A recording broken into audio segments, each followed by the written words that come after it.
Et c'est la raison pour laquelle on retrouve beaucoup d'anesthésistes parmi les médecins agresseurs.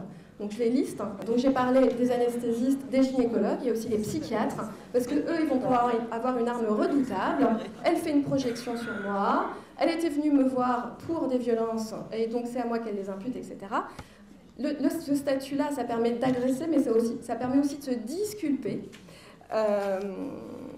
Donc parmi les outils parfaits, je les ai déjà cités, c'est-à-dire la confusion.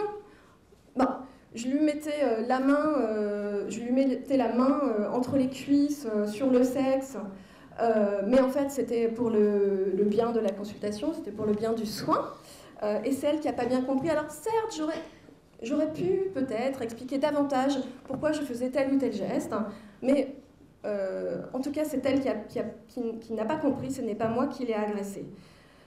Deuxièmement, forcément avec les médicaments qu'elle prend, et je suis bien placée pour le savoir parce que c'est moi qui ai fait ses ordonnances, elle n'a plus tout à fait sa tête, sa perception du réel est brouillée et faussée, et comme elle a déjà été victime de viol, donc là elle se sert de ce qu'il sait, de ce qu'il a appris dans la consultation médicale, donc il est bien placé pour le savoir, elle voit des violences sexuelles partout. Ces médecins-là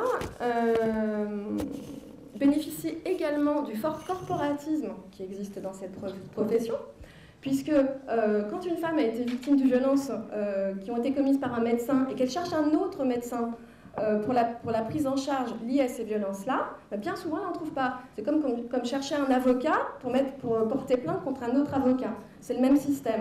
Et j'ai par exemple en tête une femme qui a été agressée et violentée, y compris physiquement, par celui qui était à la fois son médecin et son employeur, parce que c'était sa secrétaire médicale, médecin de campagne, c'est-à-dire cabinet médical à l'intérieur de la maison du médecin, donc elle était sa secrétaire médicale, mais elle était éventuellement sa nounou, donc elle était là à des heures, la nounou de ses enfants, donc elle était là très tôt le matin, très tard le soir.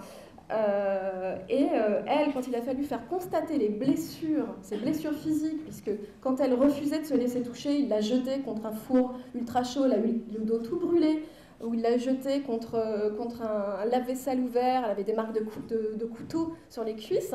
Elle a fait le tour, c'était dans la Manche, voilà. Elle a fait le tour des médecins du coin et aucun médecin n'a voulu constater ses blessures. Il a fallu qu'elle sorte du département et encore qu'elle tombe sur une jeune femme médecin qui venait de s'installer, qui arrivait de Paris, qui n'était pas encore insérée dans un réseau sur ces départements-là. Donc elle accepte, pour que ce médecin accepte d'établir un certificat médical. Et enfin, au-delà de la difficulté à lancer la machine judiciaire contre un médecin, il y a la très grande difficulté à lancer la machine ordinale. Je crois que ça a déjà été un peu dit, puisque aujourd'hui, cet ordre a davantage tendance à protéger les médecins qui sont rendus coupables d'agressions sexuelles, de violences sexuelles, que de, par exemple, soutenir des médecins qui font des bons certificats médicaux, suivez mon regard.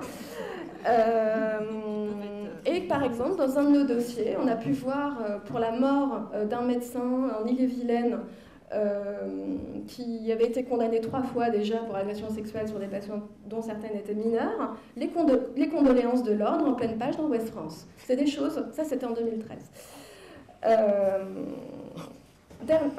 Dernièrement, dernier point, qu'est-ce qui permet aux médecins de s'en sortir? C'est qu'ils bénéficient d'une appréhension catastrophique de la contrainte par l'institution judiciaire.